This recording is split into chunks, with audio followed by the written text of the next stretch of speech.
toy. Where's your toy? Today Olive is in the little volunteer room that we have where the dogs have little extra meals, and there's also a toy bin, and she's looking around. I think she's really looking to see where the treats are. Oh, there, see? She's looking for the treats, and Gail's probably going to make her a little special meal just because she's a favorite, not because she's skinny, as you can see.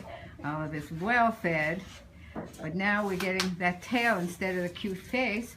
Here we go. Now, she's not giving up. She's looking to see what's available for her today. Oh, what a good girl. See, now Gail just told her to sit. What a good girl. Look at that. Now, where could you get a better behaved dog?